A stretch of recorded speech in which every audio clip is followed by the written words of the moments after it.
Hello and welcome. Thank you for joining the Trailhead Live today. My name is Mohit Srivastava. I'm a developer evangelist here at Salesforce. Today I'll talk about how to enhance Salesforce application performance using Lightning Platform Cache. Before I begin, there's a forward-looking statement here. Please do make purchasing decisions only based on current offerings of the product. So let's look at agenda for today. So I'll briefly touch upon what is caching and its significance. Then we will talk about using caching in Apex using static variables and singleton pattern. Then I'll introduce you to Salesforce Lightning Platform Cache. Then we'll talk about how we can set up platform cache and scratch arcs. Then we'll cover the concept of cache partition and its usage. And then we'll talk about session cache, arc cache, and its common use cases. I'll do a demo of an LWC web component where I'll show you how you can use the arc cache to improve the performance of the Apex. And then we'll look at some best practices around cache handling, key considerations when leveraging platform cache, and then I'll leave you with some references. All right, let's get started. So what is cache?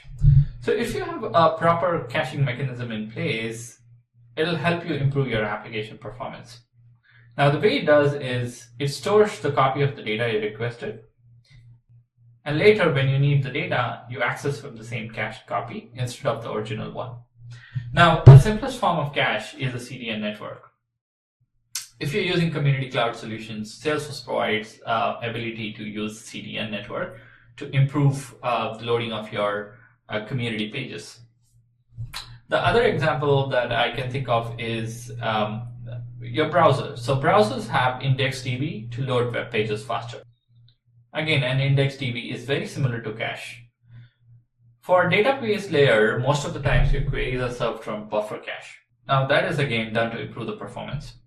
If you've used Lightning Data Service has built-in cache. For application layers like triggers or Apex, Salesforce provides platform cache, and that's what we'll deep dive into. So let's look at a simple caching pattern in Apex using static variables and singletons. Now, a lot of times, if you write your application, you might end up doing the same socle multiple number of times in a transaction. Or if you're, let's say, you're doing describe calls, you might end up doing the same describe calls multiple number of times. What happens with that is they come with performance cost. So to improve them, you can actually use static variables. So you can query the data upfront, or you can collect the data in upfront using static list or map.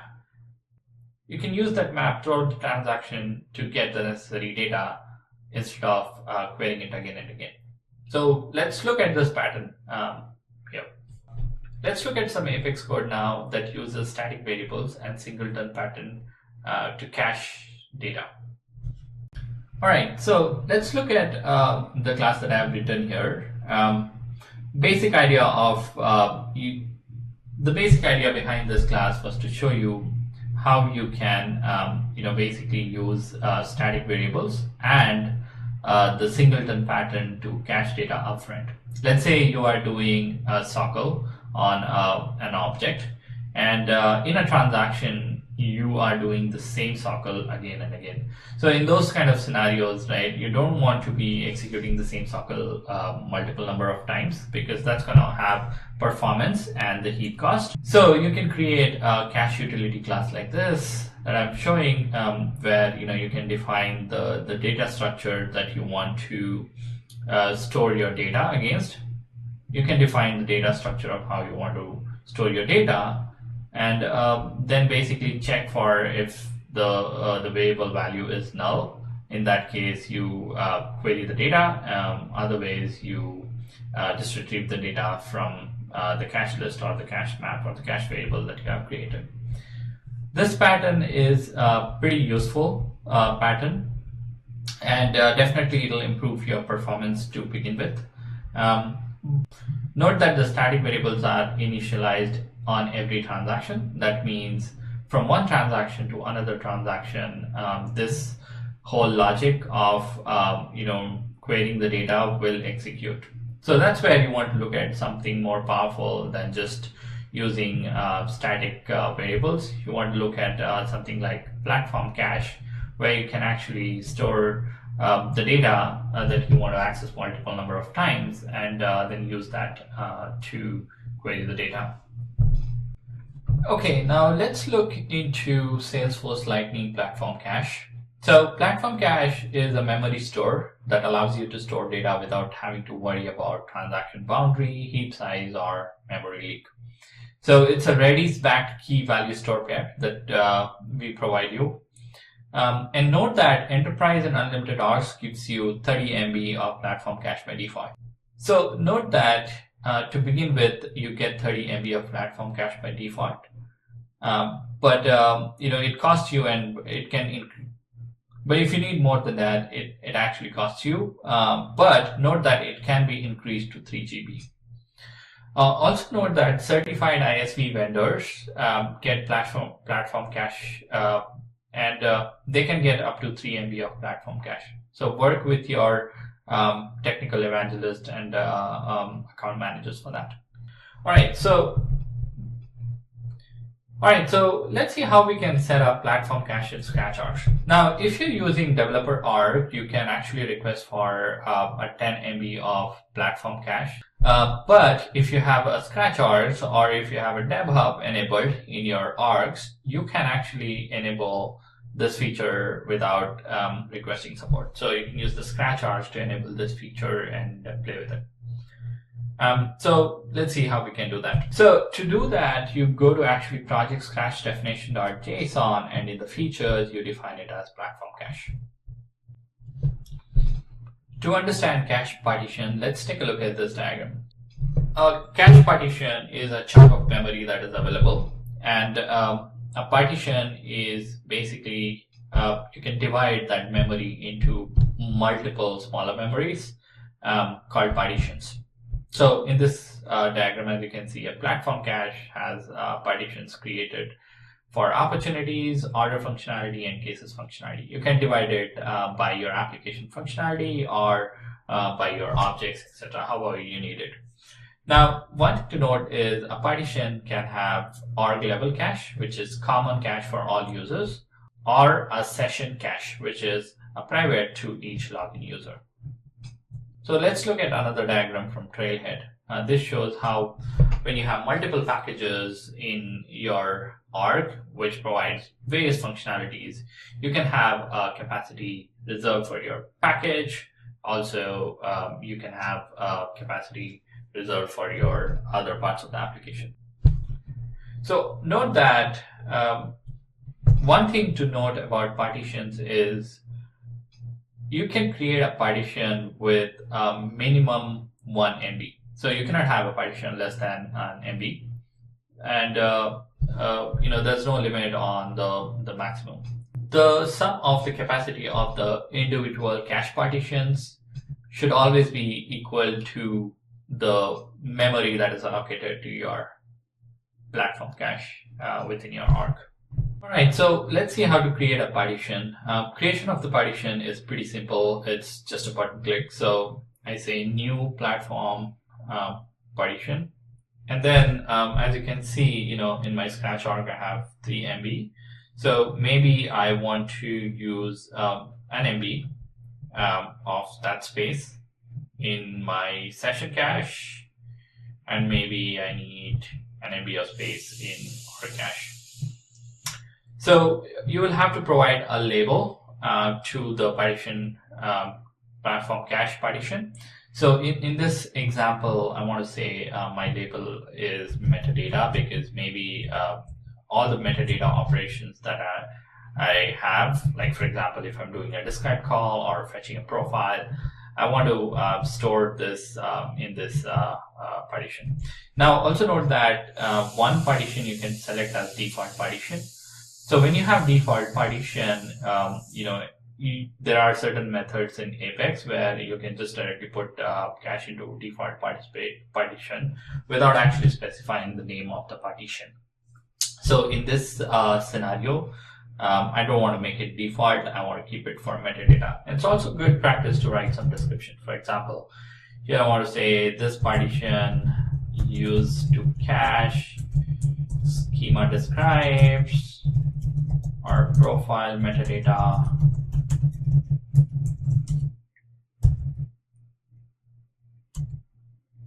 or other org metadata. So write descriptions so that it's very easier to manage them when you have a lot of partitions created. So now I can say, okay, I want to save this.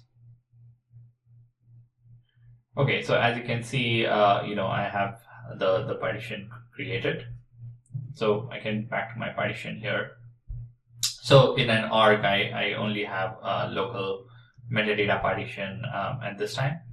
So note that for App Exchange apps, you will see that there will be a namespace prefix which will be assigned, if the partition is also installed as a part of the application install. All right, so Salesforce provides an org partition class in Apex that allows you to get an org partition. So it's under the cache namespace. So all that you do is cache.org partition, and then it will give you an org partition instance, and then you can do a get partition and you pass the namespace along with the name of the partition.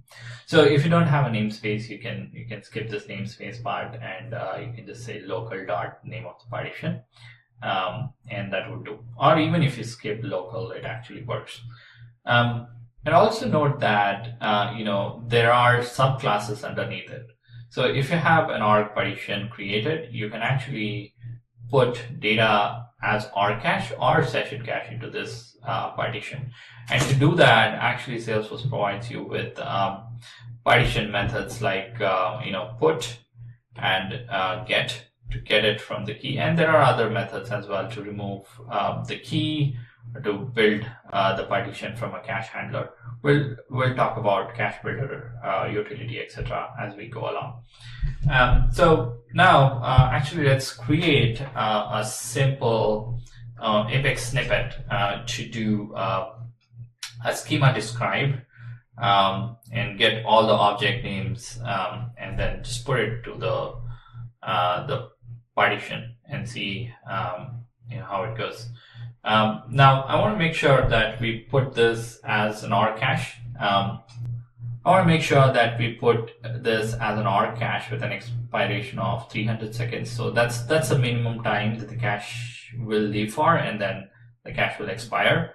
Now note that that minimum time should be 300 and above. So 300 seconds and above. You cannot have a cache expire less than that. That's the limit, and the maximum limit is 48 hours. So you can have something in org cache for 48 hours. You cannot have something in session cache for that long. I think the maximum is 8 hours in the session cache. So let's do a simple describe call. So we'll have a map, and the map will hold maybe schema.describe. And then let me call this as map. Let's call it as map describe all objects. So now I can do schema dot. Let's do schema dot get global describe, and now I want to put this into my partition. To get the partition, all that you need to do is do a cache.org partition, and then say cache.org.get partition, and this should be the name of the partition. Remember, we said metadata. Now you can do a local dot metadata. It's not required, but if you have a namespace, you'll have to say namespace dot metadata. So now once we have the org partition here, so I got the org partition. Now I can use the org partition and put data. So org partition will have a subclass, so called session cache and R cache. So let's look at the documentation here to see the subclasses here. So one of the things that I have is cache. Okay. Alright, so the way we can put that is by using arg partition.put.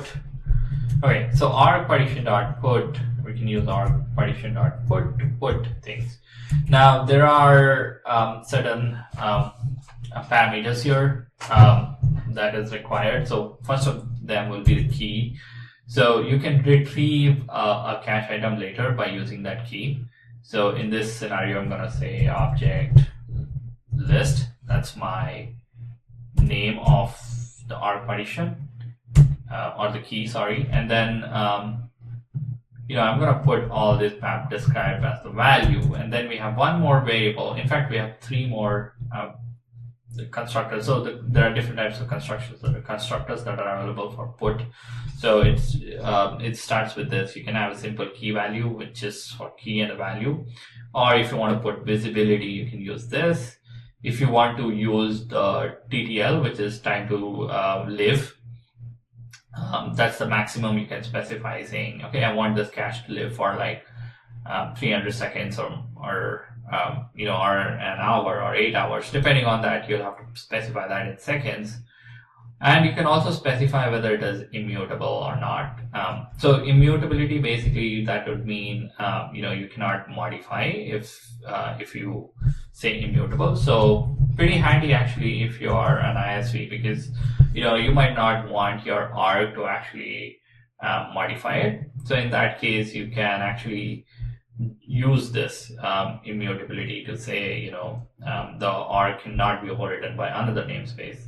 Also, you can say that you can set the cache visibility to say, I want the cache visibility to not sort of be visible outside the namespace. So that way, you basically shield your cache, and only your Apex code within the same name can access it.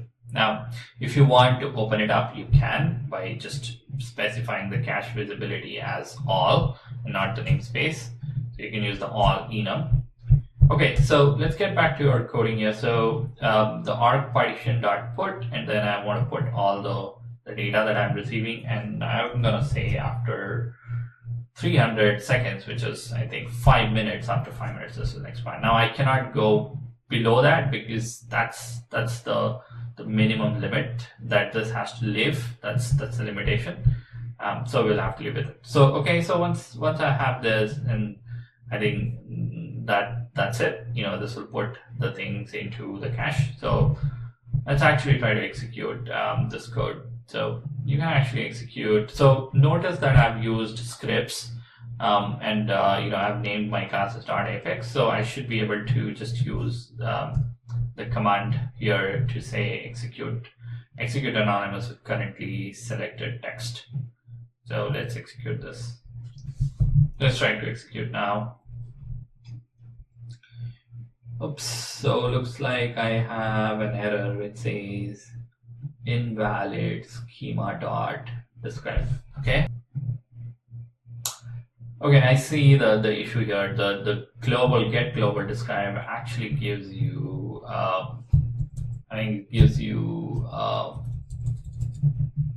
S object. So I think it'll be of type S object. Let's see. So Google, right? So we can use developer console. Developer console sometimes is pretty handy for a lot of things like this to see what's going on. So let's see, schema dot get global describe. Okay, so the global describe basically gives us a map of string and schema dot s object type. Okay. All right, so I think I've got this right now. So let's actually execute this. So command palette, execute this. Okay, so it looks like it successfully ran, and I should have everything in the cache. Now, to make sure that I have the data in the cache, right? Obviously, I can go to the org. I can go to the org and look at it, or we can use the get and actually get it from the partition. So let's see first in the org that we have a cache here. Okay, so this one, let's see. Good. And let's see. So we have the name specified here, default partition. Okay, so let's actually do a get here to see if we have the data in the partition. Let's comment out all these things. I would like to keep the cache partition here and then say get. So get. Now to get it, right, we have get methods here. So let's look at it. So we can get it simply by providing the key from the partition. Okay, that's what I want to use. So in this case, my key was object list. So I'm going to say object list. And let's put system dot debug to actually debug the values that are coming. Okay, so let me execute this.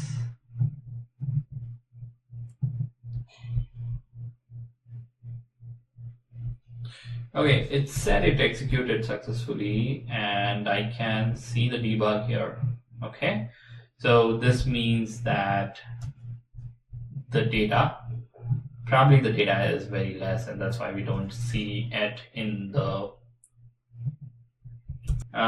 maybe I need to recalculate it. Nope. Maybe it's asynchronous and takes some time.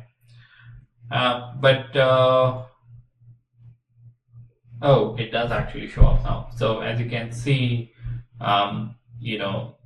so there is 0.8% that got occupied in the org cache.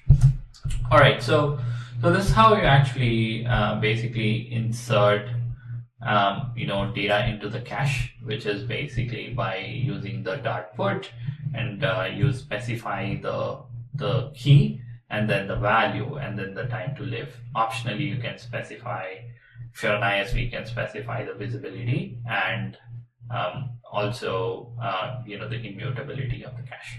All right, so one thing to note is we are working with partitions here. Now, if we wanted to work with the default, if we had a default platform cache, we can just use cache.org. That would mean a default partition. So we can just work with cache.org and then say whether it is a org partition or a session.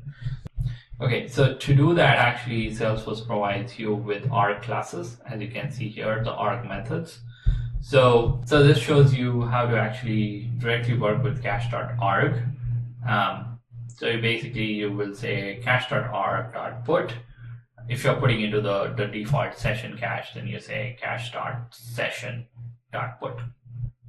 Now, if you're working with org partition, again, you need to create or get an instance of an org partition. You can do that with cache.org.getPartition, and you have to put the name of the partition.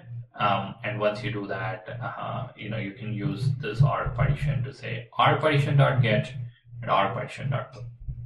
So I want to use the developer console to show you how we can do some performance analysis of our Apex code using cache or without the cache. Okay, so let's see how long it takes to actually execute a simple global describe in the Scratch org without the cache. Okay, so without the cache, let's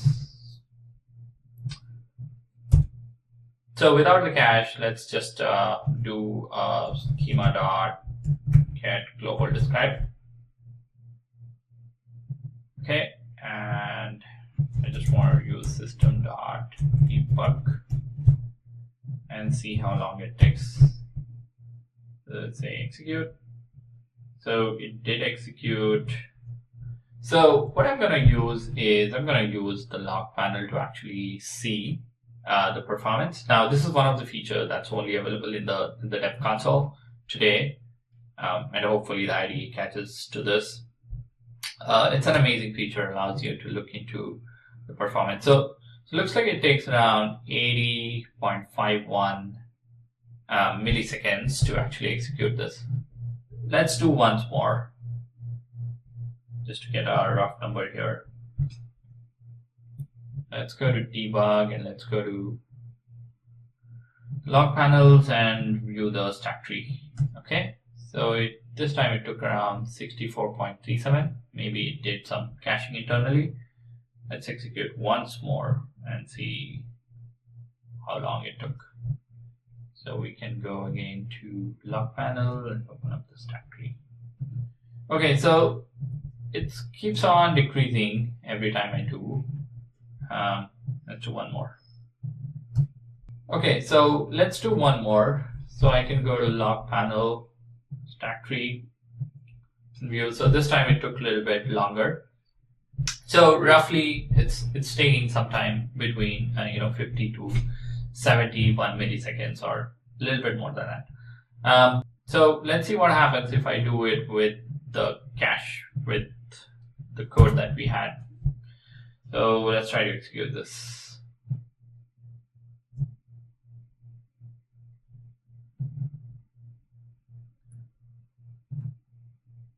Okay, so look at one thing. So our cache was, expired now. It got expired because, we said only leave it for, because we said only leave for 5 minutes. So let's rerun the code to actually first insert back the cache. So I can put the data into the cache. So let's actually put the data into our cache here. So before I run this, I want to make sure I run this one. Okay, so I want to put the data into the cache. So I say execute this. Variable does not exist. Map describe all objects. Okay, that's because I need the map describe all object here.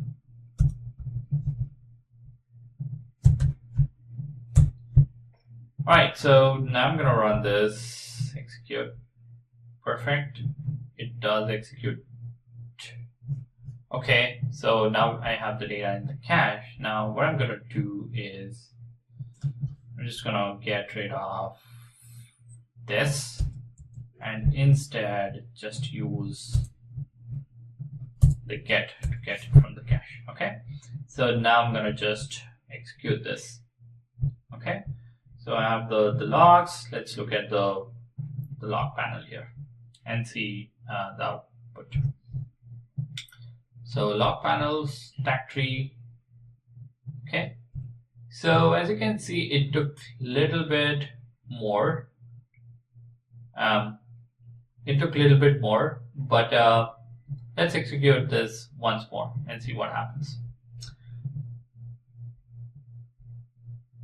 Okay. Oh, okay. So I know why it took more is because I also had the schema.get describe. Good luck. Let's get rid of that. Okay, so now let's execute it once more. So I did execute this time, and let's see what happens here. So now I'm going to debug it. So the data is coming. That's good. Now I want to use the log panel here to view the stack tree. Okay, so now you can see it took very close to like 50 milliseconds. Earlier it was like 70. Now let me execute it one more time and see if there are performance gains here.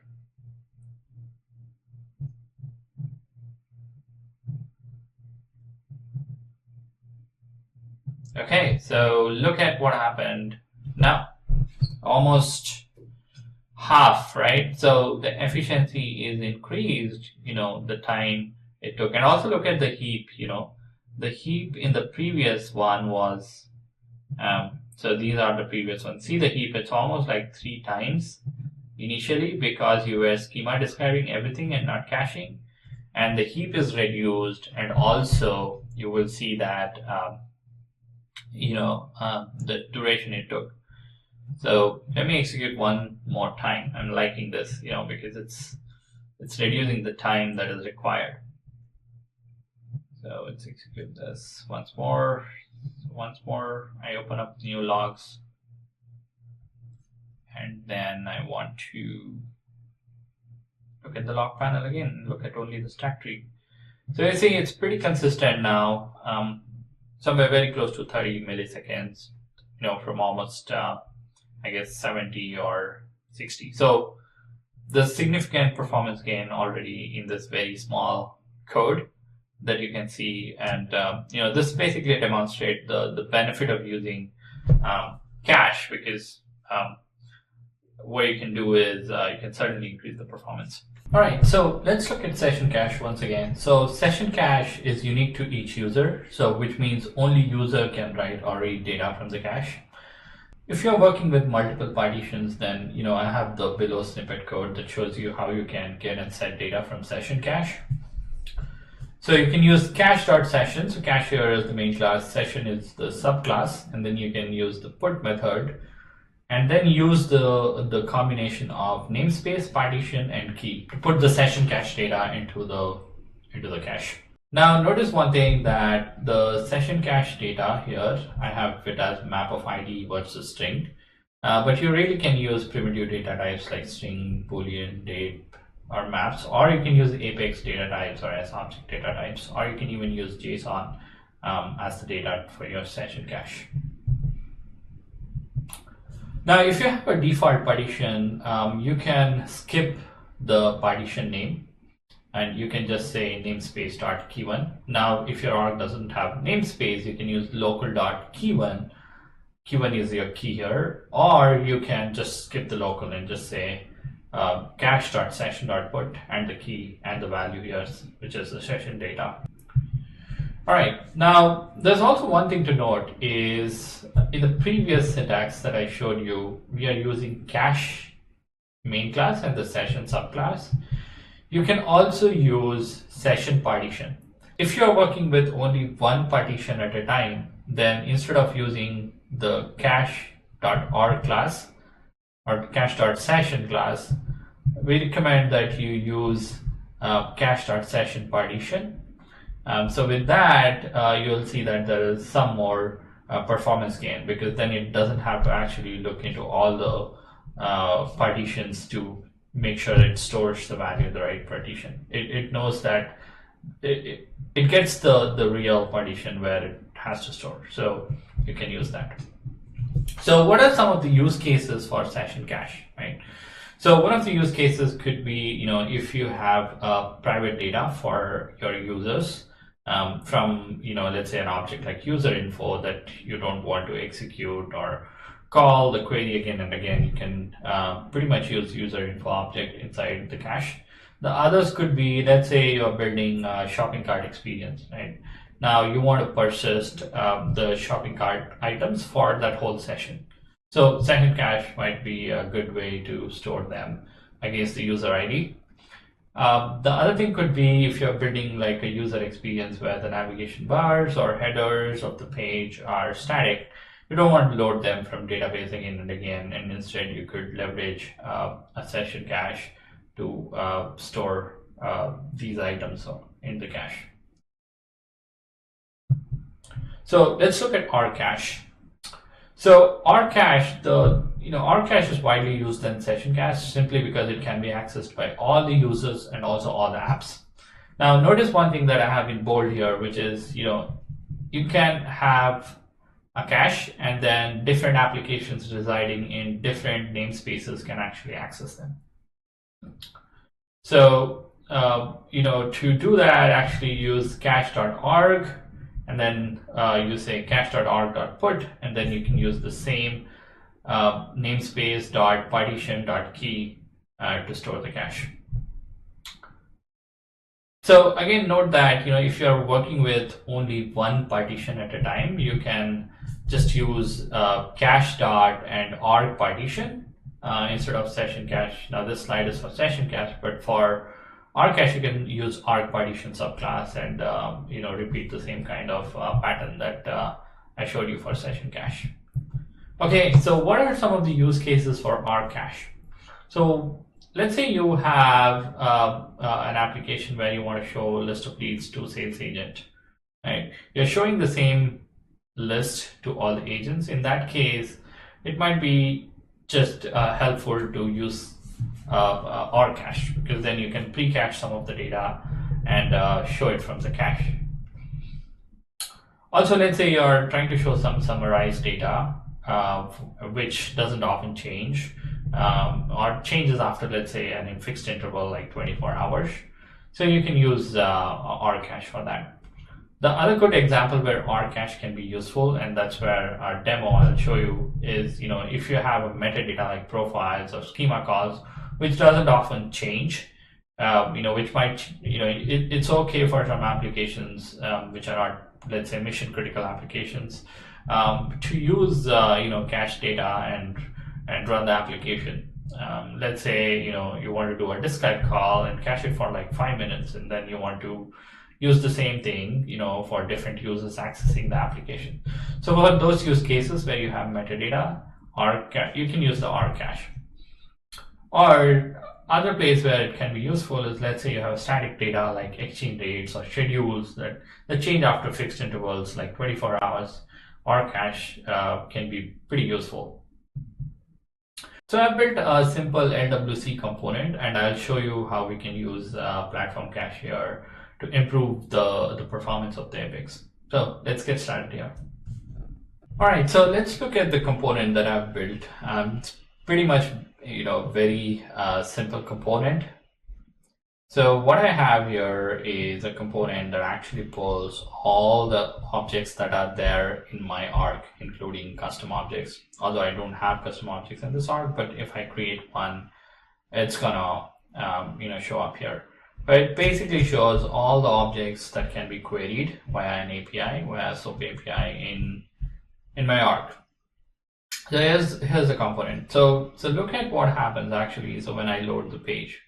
So as you can see, it actually takes some time to initially load, although it is pretty fast now, because I'm using @wire adapter, which caches some of the data. So first time when I loaded this page, it actually took some time, but then it's fine.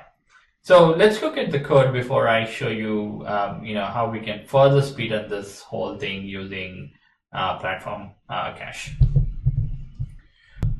All right, so what I have is a Lightning Web component. So basically it just uses a simple select HTML markup, and then it has a template, which basically is a repeater on the list of object names that are coming from a global describe from Apex.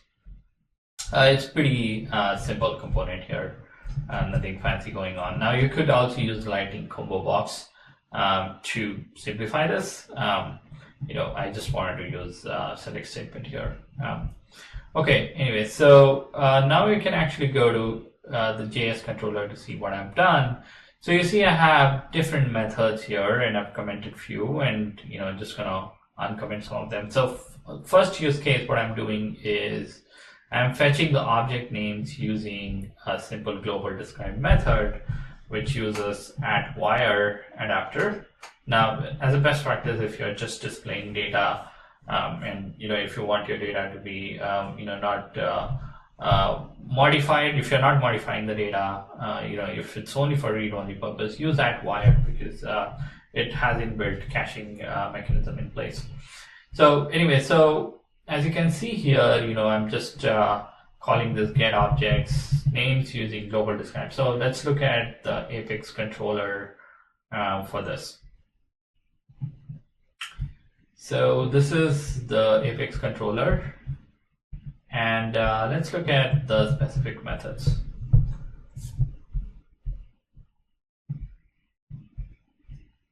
So the method name is called fetch object names using global describe. So here, as you can see, all that I'm doing is calling the schema.get global describe, and then I'm actually finding out if that a specific object is queryable. If it is, then I'm adding to our wrapper object, which basically is very simple wrapper object. It just implements a comparable interface because I wanted to sort it by the label. So I'm creating an options wrapper class, and then just trying to use that class. Now, one thing you will notice here is I'm using something called deferred. So this is a latest addition to the get describe calls. So with deferred, you basically lazy load, and you're not loading everything that the describe object returns. In this scenario, I just needed labels and names, so I prefer to actually use deferred enum. Now, this also improves a little bit of performance. Anyway, so let's get on to it. So I have the same method actually written using cache, which I call it as from cache. So it's the same method name, but from cache. Now I use our cache. So as you can see, I have a partition called metadata. So this partition, what I'm doing here is I'm first checking if the partition is there, and if the partition has the values in it. If not, then I construct the describe call and just put it into the R cache. Pretty much similar to the code that I showed you in the previous snippets is you can put into an R cache using partition class dot put, and then the key, and then the value. Here in this case, our value is object values describe, which basically has the list of, or the names of all the objects, right? It's a list basically. So I store that, and then I say 300. So what is 300? 300 here is the TTL, which is time for the cache. So TTL is time to live.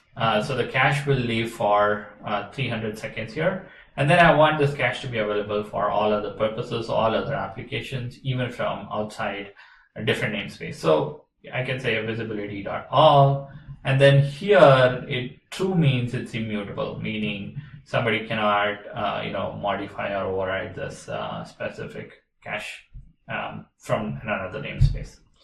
Okay, so I have this coded this way. Now, one of the things you notice is I also have a couple of more methods that I just left like that, which is basically I was using entity definitions. So one of the caveats that I found with entity definition was you can actually query only up to 200 rows, and my Scratch org had like almost 800 objects. So entity definition is really good if you are querying specific objects. I would recommend to use this instead of describe, because this query takes lesser time and has better heap compared to the describe calls.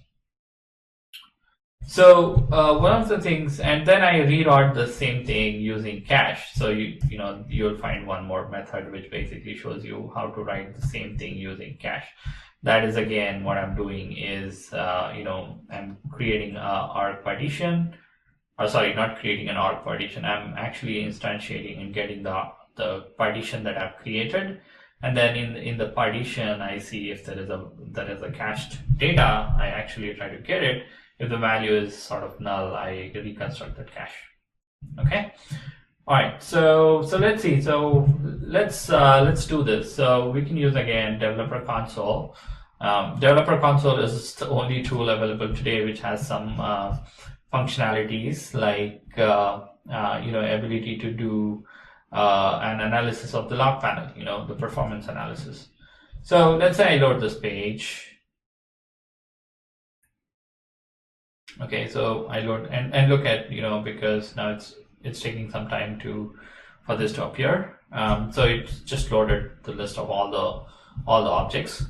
Although this is not a great user experience, probably I should have created a text box, and as the user types in, I show him the the right object, but that's fine for now. So I have this, and then let's look at the log. So from the log, what I'm going to do is I'm going to see how long it actually took to run this thing and the heap.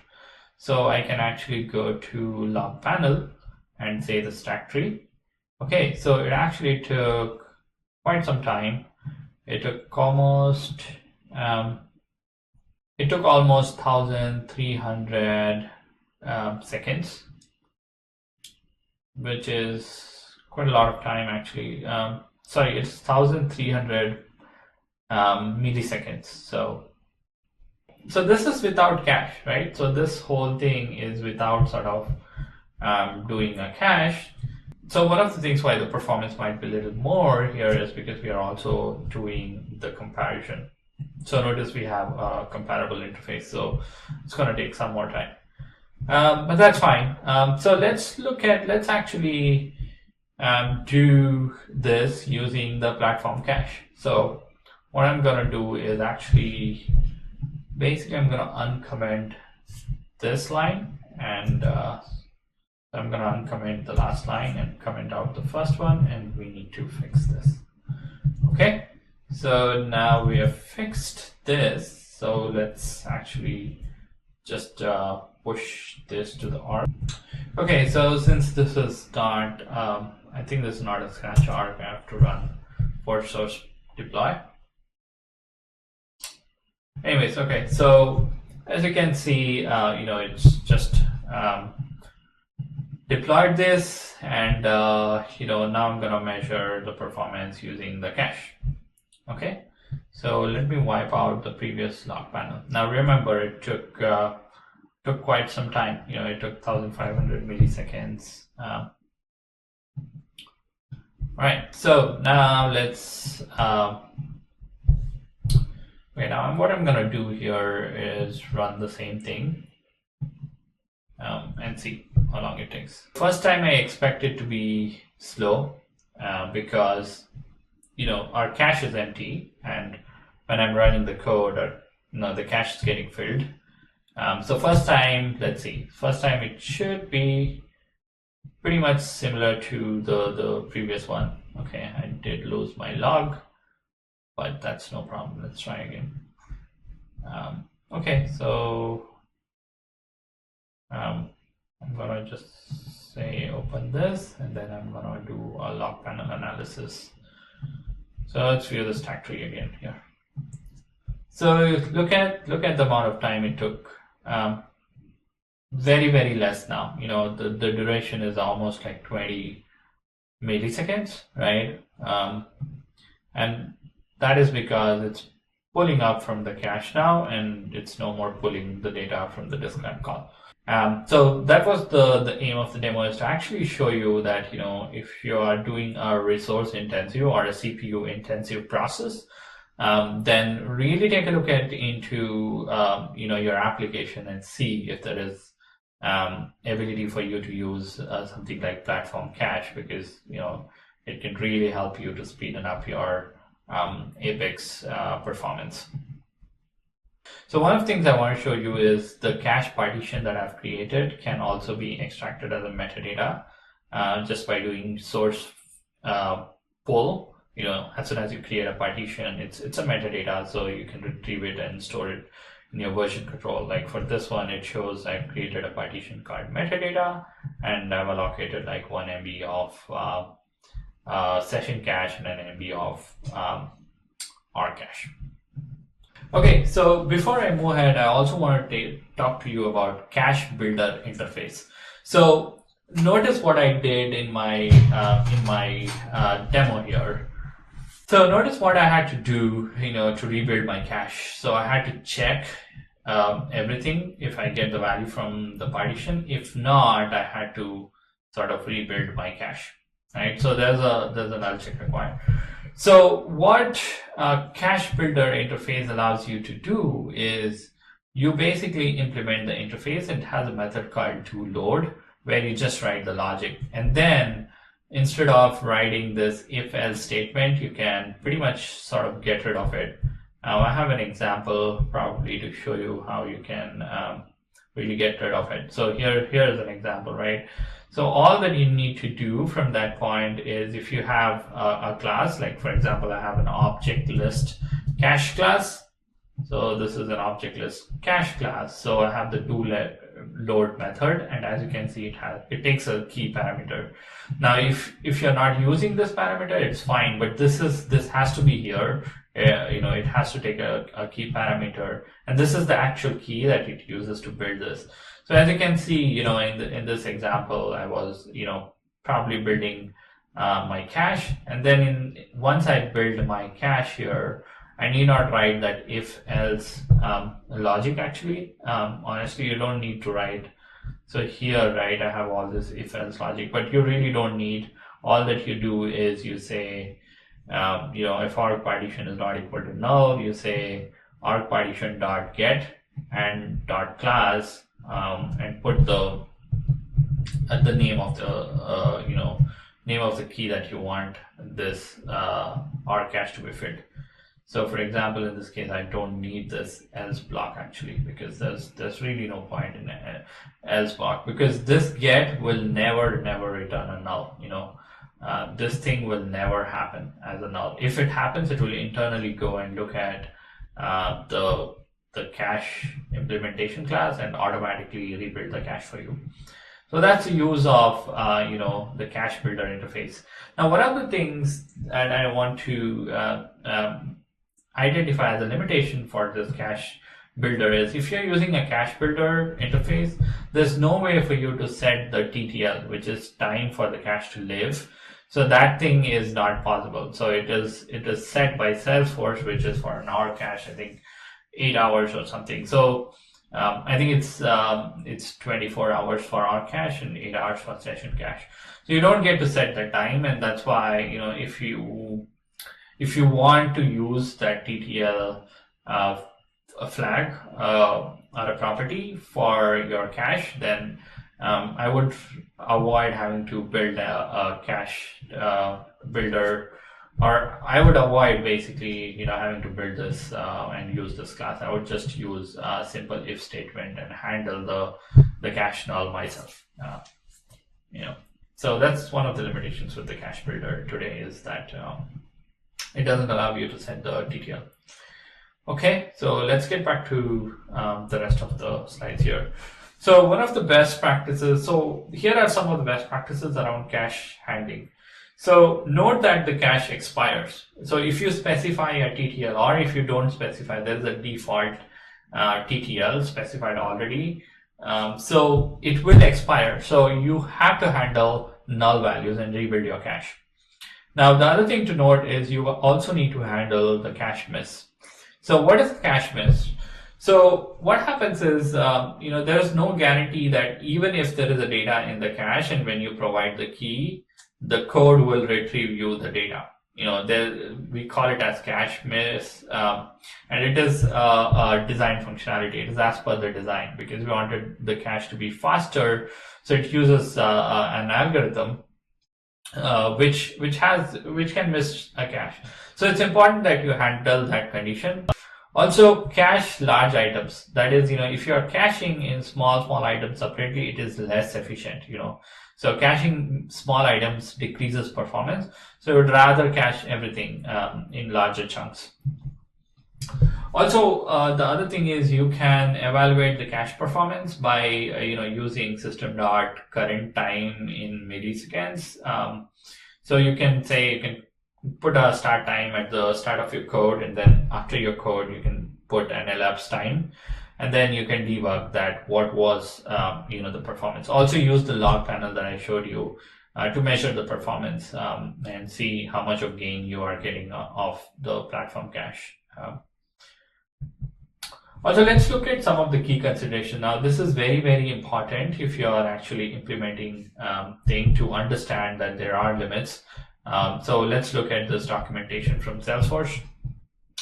So one of the things to note is there is, you get specific cache on orgs, and you can always contact your Salesforce representatives to get it increased at cost. So one of the things to note is there is a minimum partition size for a partition. So you cannot have a partition less than an MB. Something to note down, So you have to think of really a good use case to use a cache, which uses this 1 MB at least. Your partition size is 1 MB, so you have to plan that way. The other limits that I want you to be aware of is the maximum size of single cached item in that put method. Now, if you're putting something beyond, like let's say 100 KB in that's not allowed. There is a limit to that. So you can only put like 100 KB at a time for a single cached item. So this is for a single cached item, not for the whole cache. It's for one item. You have to make sure that that specific item for that key is 100 KB. Similarly, there are other limits, like for example, the minimum developer assigned time is 300 seconds. That is 5 minutes. So you cannot have a cache less than you cannot expire a cache basically less than 5 minutes. That's important. So minimum 5 minutes. If you have a data which you want to invalidate, after like 5 minutes, right? So 5 minutes is good, and then you can go above that. So you can go up to a maximum of 8 hours for a session cache, and for our cache you can really go up to 48 hours. The default is 24 hours, and default in this case is 8 hours. Also note, the maximum size, right? It's 100 KB, and same for both the session and the R cache. And the local cache size of partition per request is almost an MB for R cache. So basically, a local cache here means it's the application server's in-memory container that interacts during the request, right? So in a single request per request, right? In a partition, you cannot like sort of put more than an MB for R cache, or more than half a MB for session cache, right? And honestly, these numbers are quite good, because I've played with bigger schema describes, so these numbers seems to be. So these limits are a good chunk of limits actually. One thing is to note is these limits, so which you can actually get it increased. So if you're really getting benefit of platform cache, I'd go beyond these limits that Salesforce provides and get it in my R. Okay, so before I kind of go to the reference section, there's something else that I want to point to is this documentation around cache best practices. And one thing to note is it also talks about expensive operations. Like for example, if you are doing cache.get keys, that is, you're getting all the keys of a specific cache, right? It's actually really expensive to use one of these. So I would rather avoid this. And also something like get capacity, because if you're trying to do a get capacity, then it has to actually traverse all the partition related to your org, and that might be expensive operation for a CPU, and it might kill the whole purpose of using the cache or the session cache. So I would rather limit using these things, right? So other things to note is also avoid calling the contains key method, followed by get key. That's something to note down. And also clear the cache only when necessary, right? So if you are, too often taking and clearing the cache, right, it can really get complex and extensive, and it might impact the application performance, which means it really kills the purpose of using platform cache. So there are other considerations here. I'll leave up to you to actually go through each of them, and I will, my slides have them where to look for. It's actually in the Apex developer guide. Okay, all right. So let's look at some of the references material here. So one of the really good reference material is an ISV team at Salesforce have put together a guide to learn about platform cache, video sessions that they have done, etc. on Trailhead. So this is a really valuable resource. It covers all the Apex developer guide suggestions, and then the blog post. And I want to take and thank Anil Jacob from the Frontier Scaling team at Salesforce. He's put together a couple of blog posts. Really, a lot of the content that I've derived for this talk is from his blog post. So really, thank you, Anil. And yeah, I would recommend everyone to actually go through them, because he demonstrates some of the use cases for using these cache along with code snippets and examples. Thank you so much again for taking the time.